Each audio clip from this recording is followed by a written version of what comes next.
You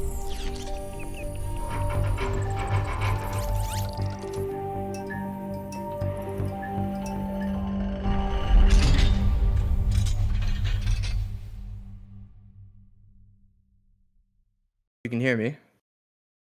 We can hear you. Cool, cool. First and foremost, I want to address the elephant in the room. No, I am not Santi. He's on vacation right now, so you're stuck with me. But we're gonna have a good time anyway. I'm of course joined by CEO Michael Wagner. Michael, how you doing, man? I'm good, man. I'm good, and welcome to the main stage. Great to have you co-hosting here. Everybody, pour a drink out for Santi on his behalf, enjoying his vacation time. I will tell you, he messaged me. He's not happy that we're hosting a town hall without him. This will be the first one he's ever missed. He might actually even be out there in the audience, but great to be here. I'm excited, man. Yeah, I'm super excited. Cool. Let's touch on the agenda real quick, so you guys all know what we're talking about today. We're gonna give a quick recap on everything we've done since the last town hall. We're going to be talking about a patch coming to Showroom 2.1. We're also going to be talking about something we're calling Destination Starbase, and we're going to cap it off with some exciting news on the DAO. So stay tuned for that. You ready to get started, Michael? I am, but Dom, just as this is your first time up here, I do need frequent reminders to take a sip of water. So I'll be expecting that through the course of the I'll be town sure to hall. remember that one. Cool. Awesome. Then I'm going to kick us off with a quick recap. So everybody knows everything that has happened since the last town hall in the Star Atlas world. So in the last month, we had a Platinum Surge event in Escape Velocity where 3 people found 2 Ogrica Sunpaw and 1 Pierce D9. We also released Showroom R2.1. And with Showroom R2.1, there came some new features and updates like all ships being flyable. There's a new jetpack feature, solo ground racing, experimental mode, and then we also introduced the test flight feature where we rotate the different ship manufacturers and you can test fly any ship from that manufacturer, large size and below. We also reintroduced actually, the Atlas pairs into the marketplace. And then a big one that has happened recently is we transitioned from an infinite supply of food, fuel, ammunition, and toolkits that were sold by us, and we transitioned to a player-driven economy. That was a pretty huge update, Michael. It was a huge update. I think it was well received. Pretty exciting, if nothing else, but exciting for us, and I also think exciting for the community. From my perspective on this, something that we've communicated since the earliest days is that the intention here is to build a legitimate, functional, sustainable economy across Star Atlas, and have that driven by the players, by the citizens, by the participants within Star Atlas. So this was the first step. I think some people felt it was a bit dramatic. It was a bit quick. I would just um, my personal perspective on this is that this is part of the transition. We have to take these leaps and bounds. It's what allows us to start unlocking this potential and empowering the community. So I'm quite excited about it. We're seeing, the forces of supply and demand work right now. We're also seeing forces of individual or DAC related strategy take place right now as various inventories are building and supply is being consumed and hoarded. And to me, this is really all part of the social and psychological experiment that is ongoing right now and feeds into the impact that that will have on the economy. So our team's been collecting data on this since we made that transition, and I think it's really cool, pretty exciting. Yeah, man, we've been saying for a while that the game already started, so that's how That's it right. is. Yeah. Cool. Moving on with the recap. We released a Star Atlas lore wiki where you can get caught up on all the canon Star Atlas lore. I can't tell you guys how many times someone asked me, "Hey, where can I read all the Star Atlas lore?" And we just be like, "Yeah, go read the Medium articles." So now you can have one-stop shop, lore.staratlas.com. Go check it out. Jose and Matt Mendy have been putting a lot of work into that. It's awesome. And then finally, we announced a official Star Atlas meetup in San Diego. If you're able to come to San Diego for the meetup, we'd love to meet you. There's going to be some cool goodies that we'll be giving away. Michael's going to be there as well as myself. So I'm super excited to meet whoever comes. It's been a pretty busy month, and we're not slowing time anytime soon, right, Michael? No, I mean, we've been full steam ahead since the beginning of the year and really even going back since the inception of the company. But really excited with the velocity that we've been able to create over the course of this year, and a little bit of a transition to a more staggered, but also more frequent iterative releases. I think it's really sustaining the momentum and keeping the attention, and between between the social campaign of Never Alone, which is packed full of lore and story, but also the game releases and product releases. I'm extremely pleased with the progress of the team, and a lot more coming still going through the course of this year. I did want to just mention quickly, Don, because you noted the meetup in San Diego. That is going to be associated with the Play GG event hosted by Solana. It's the Solana Games Day event, and that is free to attend. So anyone in the area or interested in traveling to San Diego, that event is running for the 18th and the 19th of July. We will be presenting there. We'll also have some demos there, so you all are invited to that as well. But we'd love to have you join us for the meetup event at a brewery on the 19th. So please do stop by or let us know if you can make it. Absolutely. Absolutely. It's going to be a really nice event. I'm super excited. But yeah, dude, we're definitely keeping our foot on the gas pedal for the rest of this year. All right, Michael, let's tackle the first agenda item, which is the Showroom R2.1 patch. When can people expect the Showroom R2.1 patch, and what exactly are we fixing in that? Yeah, I mean, this is coming hot on the tails of the 2.1 release. With what we've been pushing for is really setting some dates and getting things out on those dates, and that resulted in not having everything perfectly polished, but that's also what enables us to get you involved and provide feedback and help us with discovering various bugs and any issues that may exist with any one of our releases, and so we are expecting a 2.11 release to come out later today. At least that's what Danny told me. If it doesn't happen, you know where to bring the pitchforks, okay? But we are expecting that release today, sometime after the town hall. Dom, actually, I think when the patch rolls out, maybe we set up a little multiplayer session. Oh, absolutely. I'm going to be playing tonight for sure. Also, you got what's going on with your cat in the background?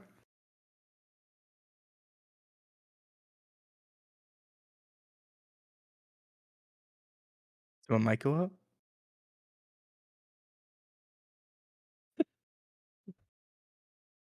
It's not just you. He's gone. Ladies and gentlemen, I'm going to go through the Showroom R2.1 patch really quick. It seems Michael has hit a bit of a roadblock here, which is totally okay. All right, so let's talk about the Showroom R2.1 patch really quick. Like you said, you're going to be able to expect that patch today, actually. As for what people can expect from that patch, we do have some patch notes going out later today. I'm going to be posting that in the announcements channel, so look forward to that. But for some high level updates on the Showroom R2.1 patch, here are some notes that I have. So you guys all know. You guys may have experienced it. There was a bug where you're stuck in the middle of the level when you first reload the showroom, and there was a fix where you change your character. Well, that's been fixed, thankfully. Thank you, team. We also added the ship selection screen to the main menu. We fixed some numerous amounts of bugs for dogfight mode, and we also fixed a bunch of bugs for the ground racetrack. Moving on, we had some ship animation fixes for the Opal Jet, the Thimble Ecos Unibomber, Pure Sex 4, and Calico Medtech. We had numerous fixes to the leaderboard. And then a big one for us is the fixed photo modes and photo gallery issues. So there's been a bug around the photo mode and photo gallery that we fixed, and we're going to be able to finally do the photo mode competition and launch the photography career that we've been talking about. So look out for more details on that. It's gonna be absolutely awesome. Michael, are you back? The power just went out at my house, so I am back, but I'm on mobile. I'm glad you covered those updates. I'm going to sit here and listen in on mobile. I think I have a few questions for Dan and BCM, but fortunately, we're rolling into the meat of and substantial portion of the town hall today. So I'll turn it back over to you, but I am listening in. Awesome, man. Awesome. Yeah, so I'm just going over the Showroom R2.1 patch notes right now. It's really exciting stuff. The photo mode is a big deal, and I'm really looking forward to, like I said, seeing everyone's photos and having competitions around it. But yeah, moving on. I've seen a couple people have been curious on what Destination Starbase was in the agenda item. Michael, I don't know if you want to talk on that or you want me to talk on that, but you go ahead and let me know. Yeah. And can you hear me okay right now? I'm still Yeah, trying to you're work through some perfect. sounds.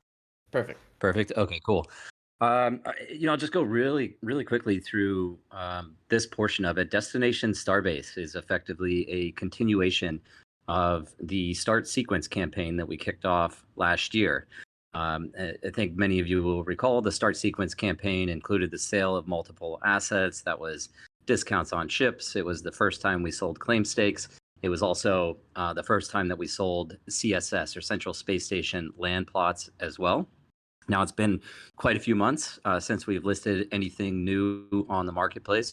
You might be asking yourself, why are they listing new assets now, and what are those assets?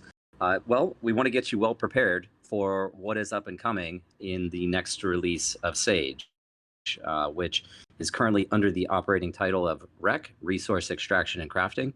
This is going to be the central gameplay loop of Sage in the very next release, and so you'll be leveraging your real ship assets. And I do want to emphasize that because this was an outstanding question that's been common in the community. In this next release, it will use the fleet management program. So only those ships that you actually own will be able to participate in Sage in the future. But you'll be taking those ships out. You'll be using your claim stakes. You'll be not using your claim stakes. You'll be using your ships to extract these materials from asteroids and other celestial bodies, and then using those in crafting formulas and managing the logistics of the supply chain. And you'll be extracting R20, so the 20 resources across Sage, and again, crafting those into other materials and resources. And we'll share a lot more about all of that in the coming weeks. But as part of the path to Sage Rec, we do want to get you kind of set up with a new asset that we think will perform well there, and that is the Armstrong Industrial Mining Platform assets, or the IMP as we call them. There'll be 3 different ships that are coming out that include a small, medium, and capital size ship across that line, and we are going to be rolling out through a slightly different structure than we've executed on the past. So we're going to be taking 30% of the inventory and putting those on the market as a promotional period. We're going to be running those at 50% off of their origination price, or it's not necessarily VWAP, but that is a term commonly used. But it is off of the origination price. And then we won't be releasing any additional inventory in that until we either sell out of the first tranche of that allocation. And sorry if you guys hear the background noise. I am on my mobile outside, but until we sell out of the first tranche of that allocation, or until we go live with Sage Rec itself, at which point we'll look at adding the remainder of the inventory onto the marketplace. Now, one really cool thing with the IMP lineup that I think also makes them quite unique over the next couple of weeks, again, and leading up to Sage Rec, and really beyond that, to the extent that you're not using them in Sage itself, is that these are the first ship assets that have dual function utility across the existing programs that we have available on the Play portal site, which is Faction Fleet and Faction Claims. And what that means is you will be able to use your IMP mining platform to both participate in Faction Claims if you want to produce R4, and alternatively, you can swap over to Faction Fleet if you'd like to consume resources and produce Atlas. Now, you cannot use them both concurrently. You won't be earning across both of those different programs. You do have to decide, but these ultimately become the first fully self-sufficient ship that you can have in your fleet. So let me stop there, Dom. I think it was probably a lot, but it's the next phase of the Start Sequence sale campaign. We're excited to get these ships out. We've been holding them back for a while, and we think they're going to be a lot of fun to play with. Yeah, man. Yeah, and you sound perfect, by the way. It's definitely a good time to also take a sip of water.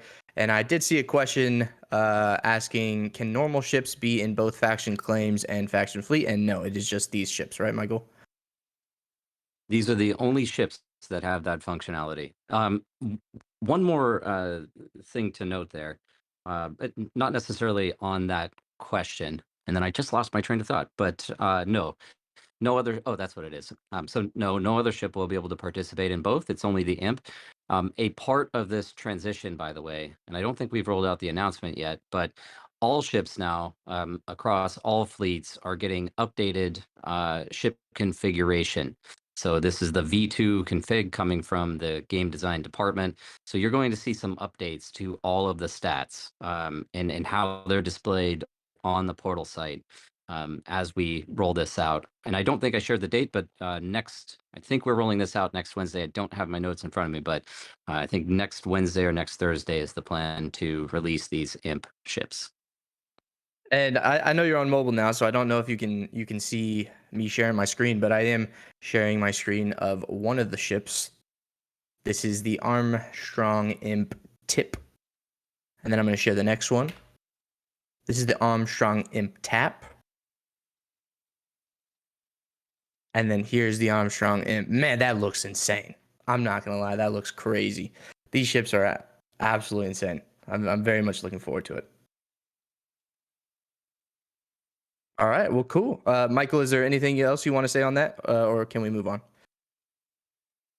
No, thanks, Ben. And that was a good question. So I'm glad someone asked. But yeah, these ships are looking incredible. Hey, if I Awesome. could interject real quick, there's a question that keeps getting posted about REC, REC, and what is going to be available in that. Mike, can you clarify?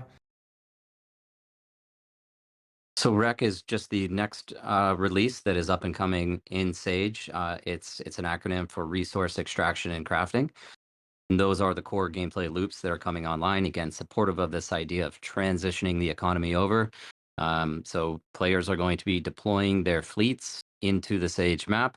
They'll be exploring that map, extracting resources. Now, these are the R20 resources, not the R4 that are essentially refined resources today or crafted resources today. And you'll be taking the R20 and using crafting formulas to then convert that into a variety of different materials. There's more to it than that. I don't want to share any more of what it's going to be, but essentially it's the next major step in Sage. It's also the next major stage in moving towards the player-driven economy. Yeah, awesome. I'm really looking forward to it. Now let's move on to the main event of the town hall and something a lot of people are excited for, me included, the DAO. And to help us talk about and give updates on the DAO, I would like to introduce BCM, our Star Atlas DAO PM. How you doing, man? I'm pumped, dude. I am absolutely pumped. Hey, I just want to jump in real quick too and say welcome to the stage. Everybody knows him as BCM, but we're going to out him today officially as Michael Wade. Been on the team for about almost 2 years now. He's been leading up. He's been the producer on the DAO platform at least since January of 2022. But there's been a number of releases across the DAO through time, starting with just the release of the platform and then the addition of the Polis Locker and then the addition of the Atlas Locker. Going into this year, adding the treasury views, the dark mode, the new wallet connect feature. So that you guys have been working on a lot, but now we're really getting down to the kind of the core of what the DAO is all about, right? Yeah. We've got a lot of work that I can't wait to show. So I don't know if Dan was gonna pop in here and go over some things first, or if we wanted to go into what I have prepared for today or not. So it's up to you guys. Actually, good point. I would like to just have a quick refresher for everyone out there in the audience, just to talk about the architecture of the DAO and speak specifically about the Star Atlas Foundation, what its function is, what purpose it serves, and also, what the implications are for all of the, community members out there who are stakeholders, Polis holders participating in that Polis Locker. So, Dan, we'll turn it over to you. I know you're also out in the woods somewhere. You said the cicadas are making a lot of noise, but Yeah. thanks for joining us. Yeah, I hope the background noise isn't too crazy. Hope everyone can hear me. There's crickets or cicadas. I don't know the difference, honestly, but they're quite loud. Yeah, hey, everyone. Really excited to be here again. Just a few quick words from me before we turn it back to BCM, who's, I think, like his excitedness when it comes to the DAO is like infectious, let's just say. Can't wait to hear more from him. So just on the DAO structure, we're building the DAO to be as decentralized and autonomous as possible. So right now, I think that it's fair to say that the Star Atlas DAO is still in its nascency, and it'll only get more decentralized and more autonomous as it grows.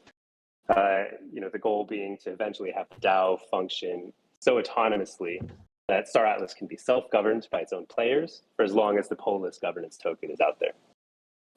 So to clarify that point, the DAO really is just a set of governance smart contracts that are deployed on Solana. And I think you'll see soon, as we release more content around this, that we are weaving in the concept of blockchain supremacy into how the DAO will operate. The foundation, I think you've all heard about the Star Atlas Foundation before. So just to clarify on its role, it is a separate legal entity that serves and protects the DAO. It doesn't actually encompass the entirety of the DAO, which is the autonomous set of smart contracts, but it does carry out critical functions in service of the DAO. And it especially steps in whenever there are real world processes that can't be automated by smart contracts. So things like entering into a written contract with a third party, things like that. But that's really it from me. I think we're all here to hear more from Dom and BCM on the DAO itself. Yeah, we have a pretty exciting update on the DAO. I'm going to share my screen and I'm going to let BCM take it away. Thank you, Dom. I do want to mention one thing about BCM. So when I joined the team, Christmas of 21, give or take, there were literally every meeting that I was in, there was probably about 5 or 6 other people named Mike. So it was easier for me to just go by BCM than trying to figure out like who's Mike and who's Michael and who's that kind of stuff. So just a little bit of trivia for you guys. Anyways, I'll get into it now. So yes, right here. Thank you. The Star Atlas DAO, our decentralized autonomous organization, is built on a community first and community driven ethos. It empowers players. Go back. You're right there. It empowers players to have a voice in how the Star Atlas metaverse is realized through important aspects of game development and balance, economic and treasury levers, as well as structural improvements within and outside of the game itself. The DAO, in essence, is the way in which we will make fundamental decisions about the metaverse that we're building, and is the way in which the community will take the reins and help guide the economic and gameplay development of the Star Atlas metaverse. So I'm excited today to talk about our declaration, next slide please, of our first Polis improvement proposal, PIP1. This document and our new updated Govern app is the results of months of work by the Automata team, and one that we've been eagerly awaiting to share with the community. Our roadmap for PIP1 includes 4 phases: declaration, debate, decision, and finally, democratic convergence. The declaration is where we are going to be starting next week with the publication of PIP1 and the launch of the new Govern app. Following that, we'll have at least 4 to 6 weeks of debate, which will feature public comments, an ongoing community interest vote, which I'll show you later. We're going to use that to gauge the community reaction to PIP1. Debate will also feature at least 1 live debate session, a town hall type event with the community to speak publicly on the pros and cons of the measure before we actually go to decision, which would be the official on-chain vote. The vote itself will take 2 weeks, and then when that vote is hopefully successfully passed, we'll basically ratify it and open the gates for Star Atlas Council elections, and I'll talk about that in a minute. And probably later in early 2024, we'll be opening the door to citizen proposals through the app. Now, I know we've got a couple citizen proposals already that Dan will talk about after I wrap up here. But just to be clear, like, we're not opening that through the Govern app this year. Do not anticipate that. So let's talk about what you're going to see at govern.staratlas.com. PIP1 has 3 defining articles. Article 1, which we have been referring to, Dan referred to it as the blockchain supremacy clause, underscores that the DAO is bound to a set of programs and accounts that operate on the Solana blockchain. Code is law, is basically what it boils down to. Article 2 is going to be the Star Atlas Constitution, which enshrines our guiding principles of quality and safety, community ownership, and sustainable governance. The Constitution also details how our process works through this declaration, debate, decision, and democratic convergence. I'll get into more detail into that in a moment if you guys are interested.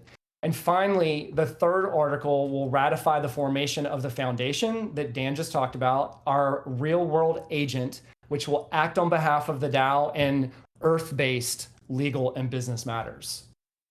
Passage of PIP 1 will allow us to formally bring the Star Atlas DAO into being and is our next step towards fulfilling this vision of a player-owned ecosystem.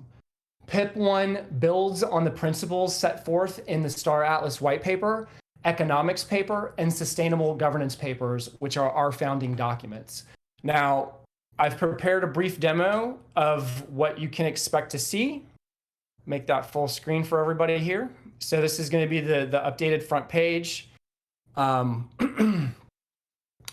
So you can grab your screenshots of that right there, guys, because you're going to want to basically have that reference for the next couple of days, because that's all you're going to get out of me as far as PIP 1 is concerned for today. We're not going to be leaking any of the content of that before when we go live. And I can confirm that the go live date will be next Wednesday. What I'm showing here is just a reminder that all of the operations within the DAO is based on your PvP. So having a locker of some amount, doesn't matter if it's one poll list locked for 2 weeks or if you have thousands of poll lists locked for 5 years, as long as you have some stake in the DAO, then you're going to be able to authenticate your wallet and go through what I'm about to show you. So this is just a reminder. So once you have your locked poll list, you'll be able to go to the proposals tab. And eventually this will be built out with all of the proposals that we have active. So right now we're just showcasing PIP 1. There's the abstract, which is kind of what you saw earlier. And I'll show you the details of what the app's going to look like here. So we're going to have all kinds of information. We'll delve into some of this for you guys. But basically what you're going to see is you're going to see this new authentication flow for the comments section. So down here in the proposal discussion area, you're going to see the authorize wallet button. And I think I took a little long to get into it, but this is not a blockchain transaction. This is a blockchain signature. So this is not actually being broadcast to Solana. You don't need any gas or anything like that to do this. This is just basically a wallet signature that we're using to authorize and make sure that you're the owner of that pub key. Once you've done that authorization, you'll be able to take a bunch of different steps on the app. You'll be able to post comments. You'll be able to reply to other people's comments. There's a report button, edit functionality, and we're also going to have something that's called endorsement. Now, what the endorsement does, everywhere in this app, you're going to see people's PvP, like the proposal author, the comment author. Everywhere that you see somebody's pub key address, you're going to know how much PvP they have, because ultimately we want to know like who's putting their stack behind it, right? And so that's going to be prevalent everywhere.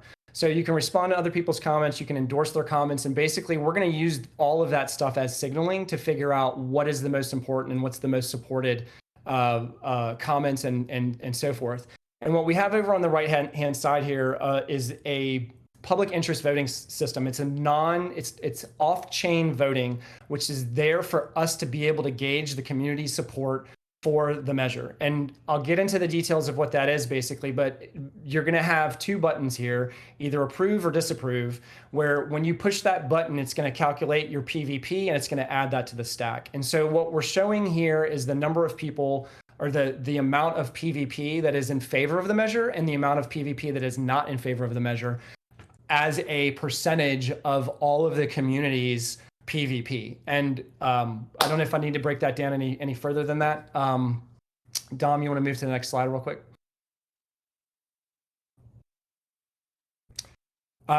So this is a rather convoluted document, but I want to give you guys a sense of what it is. It should line up with the text of the document that we're going to release on Wednesday. Basically, this is the process that we're going to use to feed these things in from you guys to on-chain blockchain truth, right? So we're going to allow you guys to basically, and we're dog fooding it too. So PIP 1 is going to follow this process as well. We're releasing it at kind of the public interest. So you have an idea, you have like a kernel of an idea, and you go out there and you tell people what it is. And they can say, I think it's a good idea, I think it's a bad idea, and you can refine that idea until either you give up or you have something that works, right? And so once it works, once we hit that threshold of public support, then what's going to happen is that you're going to be interacting with the Star Atlas Council, and the council is basically going to be our moderators and our kind of liaisons between you as the author of the PIP and the Star Atlas team, right? And really it's going to be me for the next 6 months, because somebody's going to have to take your idea and develop it and provide the specifications and the requirements. It's going to have to go through review of the team, of the blockchain team, of any other engineer that's going to have to be involved in implementing and bringing your vision to life. Like we've got to work through all that. And so it's basically a project management framework, if you will. And so as those approvals and all these check marks get knocked off, what happens is it goes into the actual on-chain voting. And again, so when the vote is ready to happen, there will be an activation, a 48-hour delay, and then 2 weeks will open. And then hopefully successfully, when the vote passes, there will be an execution by the foundation of the actual blockchain transactions to make that happen. It could be something as simple as an attestation of a document somewhere, which is what we're doing for PIP1. It could be a token transfer from the DAO treasury to another address for services rendered, or it could be a remote call to another Star Atlas program to do something like operate claim stakes or put R4 on the market or something like that. So we've built this engineering framework around that, and we're ready to present this to you in bits and pieces starting next Wednesday. So next slide. Just wanted to point out the endorsement. So you will be able again to hit that endorse button, and your PVP will show as associated with that comment to kind of like bubble up and allow us to filter up the creme de la creme of all the comments that are going on there. Next. And again, the on-chain voting, I just wanted to show this again. So at the top is the total amount of PVP that is associated with that proposal. It could be in the vote itself. It could be in the comments themselves as well. But we're trying to gauge, and Dan can maybe speak to this about, he's definitely wrote about this in the white paper about the difficulty of getting involvement in these governance systems and the amount of governors that actually participate in a vote on a day-to-day basis and are actually involved. We don't know where we're going to land with this thing, and so these numbers we're going to be dialing in, and so this is going to give us an overview of like how much of all the PVP that's staked in the Polis locker is like watching this thing, right? And then again, the voting record there, the interested not interested vote, is again going to give us a gauge of whether people really like this and how much of that. How much of the actual community, that bottom button right there where it says interest vote, that is going to be like the percentage of PVP that is held outside of Automata, the community PVP. So I think we're gonna start with like maybe 10% as our goal, might be 20%. We're still dialing that number in, but we're gonna dial that in over time to know that once it hits this particular number and it has support, that we're ready to move it to the next phase in the process and move forward into that project management kind of role that we talked about. And I think that's the last slide, Dom, I believe. Yes, it is. Can I just make one quick comment there? Sure. BCM, because I do think that this is an extremely important point to emphasize, is that we do expect a significant number of proposals to be flowing into the DAO as we release community proposals in the future. And there is going to be a necessity for us to be able to prioritize what gets analyzed first, or what makes it into the next step of the process first, because even if everything passed all at one time, which is unlikely in the first place, but even if that was the case, that we would then still need to prioritize any of those objectives to the extent that they cannot be programmatically executed through the on-chain programs themselves. Giving you an example, something like a modification to an economic lever, or perhaps a request for a specific feature to be added to the game that is in demand from the community.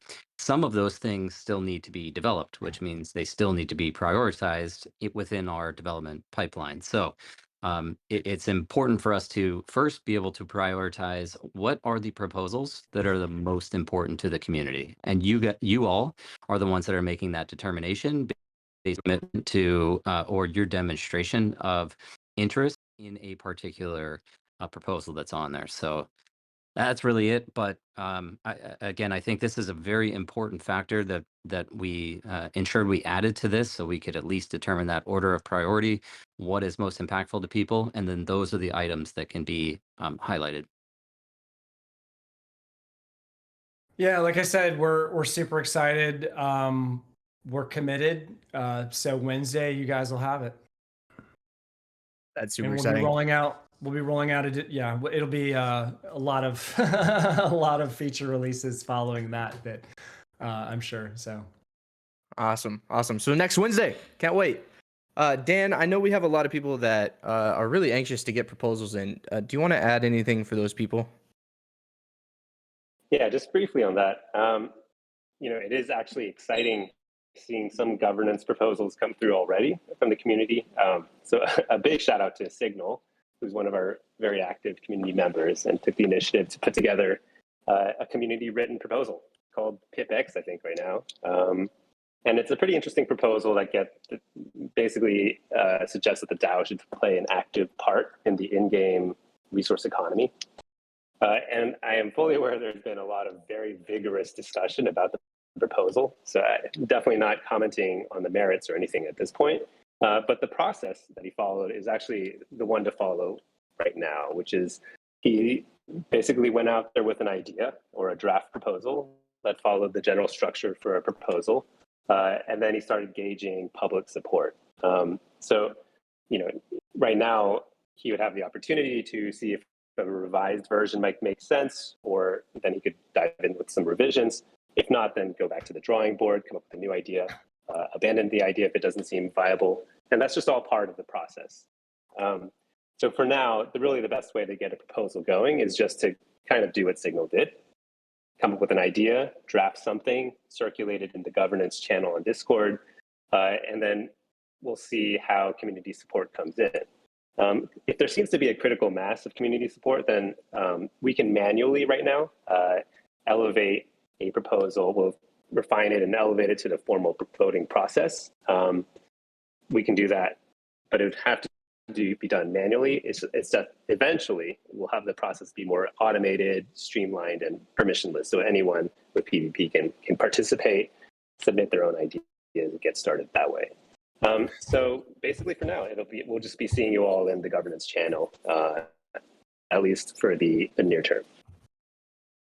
Awesome. I do want to make one comment for those people that aren't aware. I'm not going to comment on the merits of PipX, but one thing people might not be aware of: when the R4 was taken off the market, that revenue source for the DAO dried up. So if you look at the DAO treasury page and you look at all the in-game economic activity that's coming into the charts there on the treasury page, like that dried up when we removed that R4.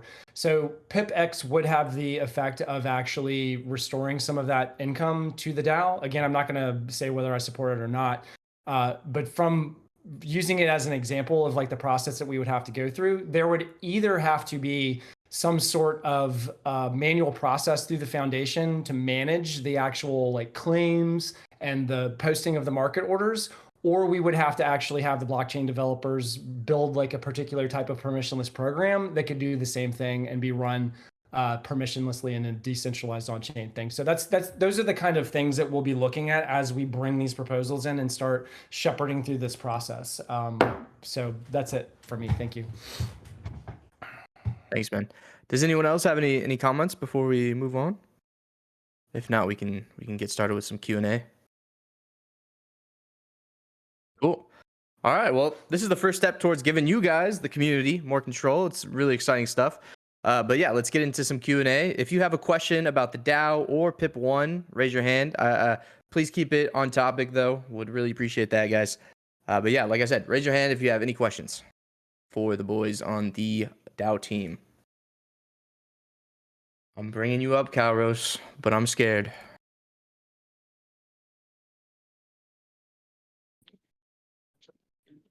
I actually put my hand up at the beginning and I forgot about it. So I have a question this time. Sorry, guys.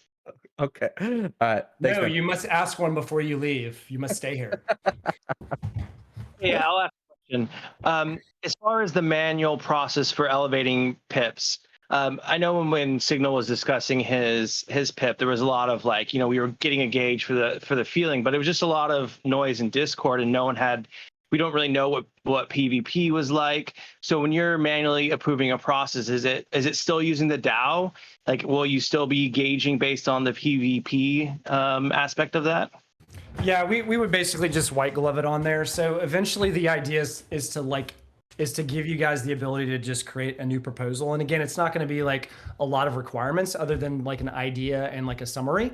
But if we see that somebody has gone through the work to actually build one of these things out using the template that we specified, then we'll take a look at that. And honestly, we will probably be rolling out additional proposals before the end of the year. I can pretty much promise that. We have things on our agenda that we want to get done besides the passage of PIP 1, but we want to get PIP 1 like out the door first before we even talk about those. So following this release by July, when we have that first debate session, we'll probably be rolling out additional PIPs at that time. Cool, thank you. Thank you, Calros. All right, Bohemian, I'm bringing you up.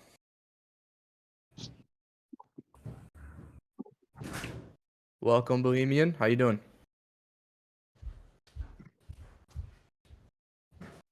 If you're talking, I can't hear you.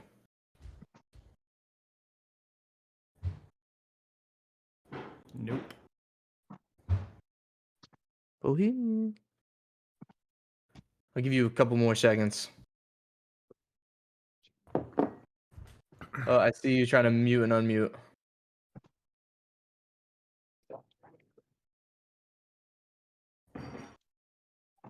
Yeah, I can't hear you. I don't have any more hands raised. Just final call for anyone who has questions about the DAO or PIP 1.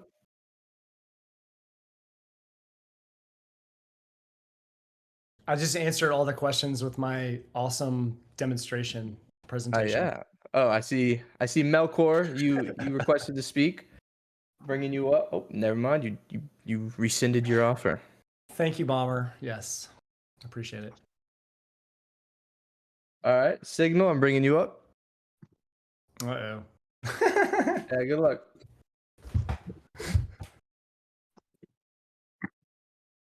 Hello. Hey, how are you guys? Can you hear me?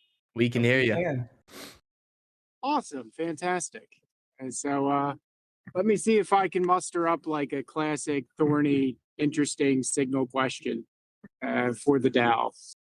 So when these things were first introduced and when we probably first talked about the DAO not so long ago, we made really clear like how tightly separated the DAO was from Automata as a company.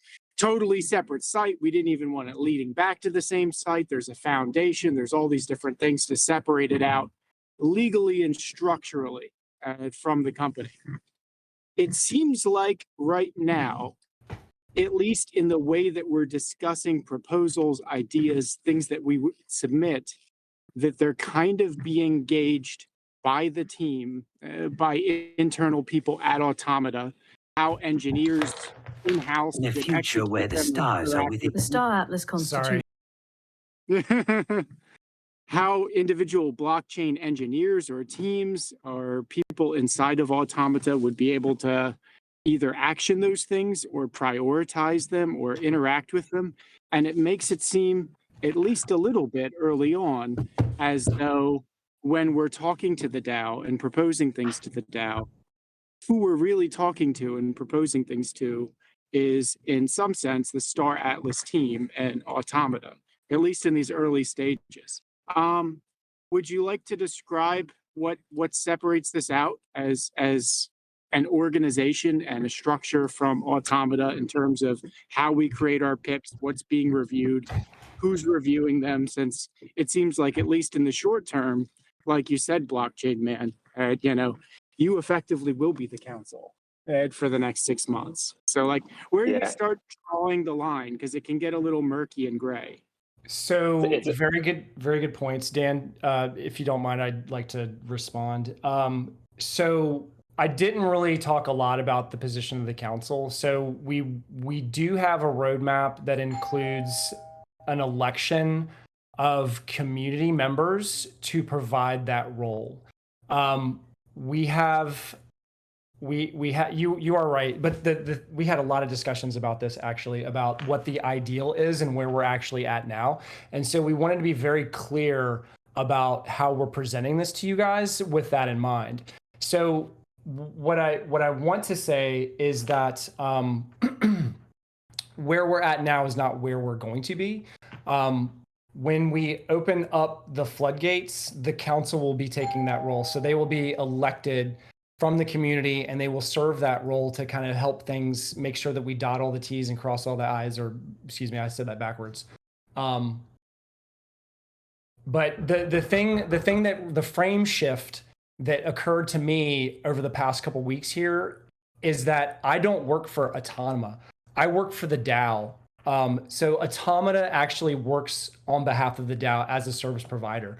So the goal here is that we're all part of the DAO, and the long-term goal, the long-term vision is that separation of control from where it's at now with Automata and the engineers and so forth to the community itself. And so your point is made, and it is a valid point, and I hope that addressed it. I don't know if Dan and Mike have any more they want to add on to that. Can you hear me all right? I'd love to hear some other thoughts if you guys have We hear you, Swag. more. Great. Okay. It's a little choppy on my side, but Signal, first of all, I was going to commend you on your efforts in submitting the first community proposal, but after that question, I'm not.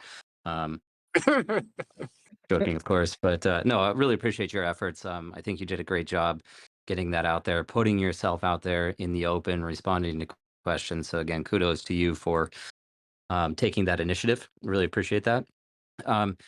I think BCM encapsulated it really well. This is just where we're at in the process. This is not the final form of the application by any means. And so we're releasing this portion of it. Of course, it's going to continue to evolve. And to Dan's earlier point, is going to continue to be more decentralized and more autonomous and automated as we go into the future. That is the future that we're building for. But we are where we are today, and we're excited about getting this particular feature released to the world. With respect to your question around us being the gatekeepers of the proposals that are going in, that is not the intention whatsoever. We're not making any determination. What we're trying to imply is that if there is sufficient community interest in a particular proposal, and that is obvious, then that is a proposal that we would be happy to document and implement into the DAO proposal process on your behalf. Of course, we do have the keys to the ability to place a proposal now, because that's the way this is rolling out. Again, being the phase of development that we're in right now, it is going to be all automated in the future. It's not today, and we want to accommodate to whatever extent possible. So the first thing for us that's most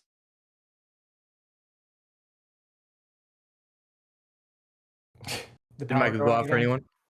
Yeah. can you Oh, hear me? yeah. Now we hear you. You're back. Oh, maybe not. He was back.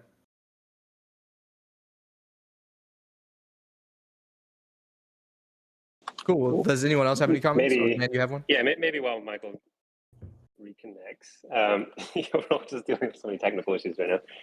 No, I mean, I think both Michaels, I guess, spoke well to the question. It's a good question. So disaffiliation is kind of one of our from like of Automata from the foundation is really critical goal of ours, and I think so. We've achieved that in a few different ways, but there are other ways in which we're trying to get further along on that path. So I think the best way to think about it is that this is just an early step towards greater disaffiliation and greater like autonomy and autonomous operation of the DAO. But for now, Automata is just providing services on behalf of the DAO, basically as a service provider. Automata is basically has been absorbing a lot of that cost associated with that, like developers' time and website uptime and whatnot. But eventually, that's all going to be folded into DAO, the DAO's own kind of budgeting processes. The DAO will have to set aside a budget for the foundation, and the foundation will then be able to pay service providers to continue developing other features for the DAO, et cetera. And that process will not involve Automata at all in the future. So that's basically the current state of things. Thank you, Dan. And thank you for the question, Signal. Appreciate it, man. Yeah, it wouldn't be a town hall if I didn't ask a really slippery, complicated question. So I appreciate your guys' time. Thank you so much. Of course. Kairos, you had another question? Yeah, I was curious how we should be thinking about, if we're putting together a proposal, if we need devs to do something, like, do they need to get paid? Like Blockchain Man was talking about running the proposals for the next 6 months. Does the DAO need to pay for that? And if so, should that be part of our PIP? Like, do we need to come up with the income to pay for whatever tooling that we're building, or, hiring somebody to manage the claim stakes? Like, how's that all gonna pan out? So if you look at Signal's proposal and you look at the way he's laid it out with the abstract and the technical details and stuff like that, that template is basically what we're using. And one of the sections at the bottom is cost consideration. So like some of the things that Dan has required is like, conflict of interest, cost considerations, as well as like, you might not have to do the technical details, like that's our job. But if it's like a big thing that's going to take like months of work kind of thing, like say we wanted to make like a mobile game for whatever, right? That's going to take a lot of development efforts. And so we would have to consider that, if it's something that Automata is not doing currently, right? So does that answer your question? Yeah, but so like right now, are you putting together a bill that you're gonna, the DAO's gonna have to pay back later because the DAO doesn't have any money right now? So is there some sort of accruing tab that is going to pay for the development time that is moving these things forward? I don't know I don't know if Dan wants to chime in on that. I don't really have an answer for you other than read the PIP on Wednesday. Because if that doesn't answer your question, then we should talk more. But I don't know if Dan wants to say anything on that since he wrote the text. I'm back on PC with stable connection and stable power, I think. Sounding crisp. Sounded crisp. Okay, good. So no, there is no accruing tab right now. And this is the very reason why since inception, the primary revenue off of primary market sales has flowed into Automata as an organization, because obviously there are substantial costs to developing out this product. The intention is through time to restructure the way that revenue flows overall, and this is really a future conversation, a negotiation, if you will, as to what that looks like, both the transference of things like intellectual property and any form of revenue share or any form of ongoing contractual obligation that the DAO may have to pay Automata to continue development services. It will take us time to get there, same thing, and these are conversations that we're looking forward to. But as of right now, the way we've structured it is that primary revenue from primary sales flows to us so that we can continue building all of these features and all of these services on behalf of the DAO. But we're not going to hit the DAO with the bill at some point later. The only caveat to that is the ongoing registration and board of governors fees that are associated with the foundation itself. That is something that we have covered on the Automata side.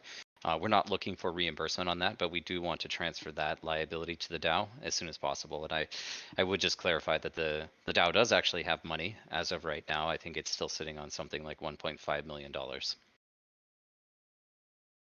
Awesome. Thank you very much. You bet. Cool. I'm going to bring up one. Do we have time for one more question, Michael? Yeah. All right. Let's bring up Melkor135.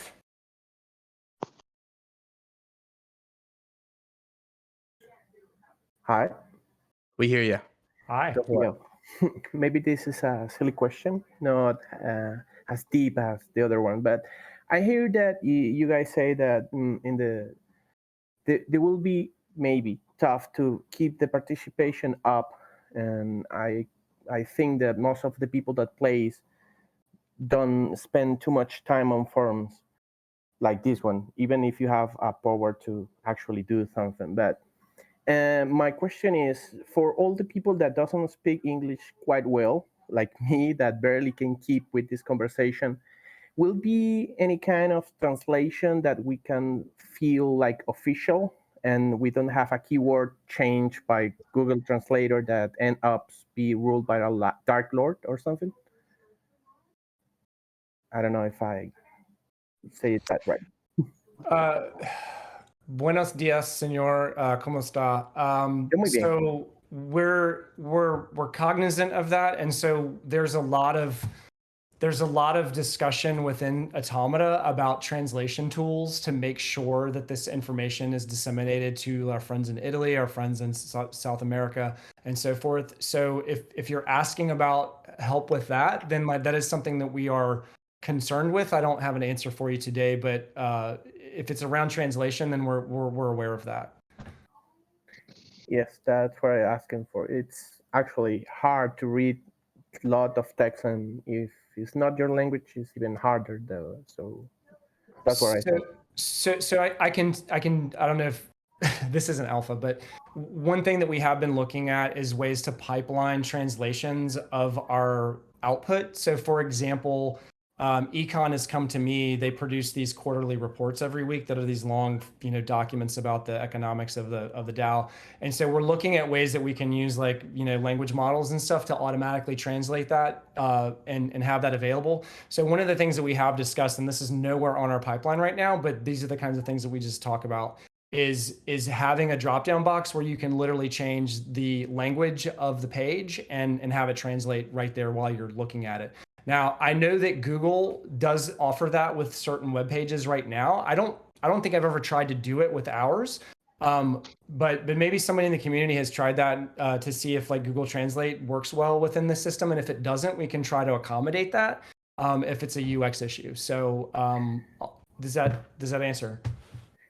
Yes, a bit, but what I mean or what I ask is that I can translate it with Google and it works fine. But when you make an worth decision that has a big value or that you really care, you can lose the whole sentence with one bad translate word. I don't know if you get my point. Yes, mistranslation. And that's the problem with Google. So that's why I'm asking for any kind of official translation or something like that. I know it's not a priority, but I don't know. I have that question. Yeah, and one way ultimately that I've seen this problem solved with other DAOs is that there's usually a bounty system for performing translations. So for example, if we have one of these large documents that need to be translated into Vietnamese or something like that, ultimately somebody should be rewarded by the DAO for performing that service. So long term, we'd like to move towards something like that where we can do that. I don't know if I have immediate answer for you on what we can do, but part of my role is to look at these language models, for example, is figure out how well they do translations, make sure that, as you say, they're not transliterating a word that changes the entire meaning of the sentence, right? So that's a huge concern. And these are things that we think about and we discuss internally. So, okay, that's it. Thanks for your time. Thank you, Melkor. Appreciate the question. I just want to hop in on that really quickly as well, and just note that the translation of all of the applications and all of our content is something that's important to us, though it is also quite challenging to facilitate from a resource standpoint, given we have this global community and there's many languages to translate to. But Dom, I think you're probably one of the best people that can speak to the fact that even within the Discord itself, we have these channels that are dedicated to different geographies and different languages, and we do hope that the community is able to support us in these efforts of translating content and making it comprehensible for everyone out there who wishes to participate. Exactly. We do have different language channels where we have mods and other selected community members who translate all the announcements that they can, and they put as many resources as they can for that section of the community. So yeah, definitely check out the worldwide language channels if you haven't seen those already.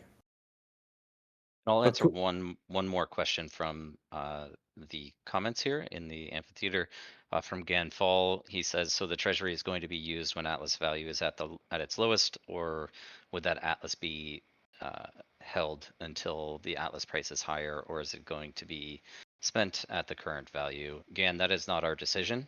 This is the decision of the DAO. So again, we're not imposing any liabilities on the DAO immediately. That would include even the operating costs associated with the foundation. Although the DAO right now does possess probably approaching 200,000 in USDC value, and a portion of that could be used to cover the foundation costs. But nevertheless, I just dropped the link. It's $180,000 in USDC, yeah, and a total treasury asset value of about just over $1 million in tokens. Yeah, great. So and of course, full transparency would be offered as to what those actual operating costs are. It's essentially business registration fees as well as paying for the board of directors there, which is 2 independent directors, and Dan is also on that board. But in any event, the real conclusion is we don't determine how that money gets spent. People that have Polis locked in the Polis locker get to determine how that money is spent. Awesome. Well, I think it's a really good time to close then. We're hitting exactly on the hour here. I want to first and foremost say thank you to my co-host, Michael. Thank you for BCM and Dan for coming on as well. And everyone, it's been great hanging out with you all today, giving you updates on what we're building.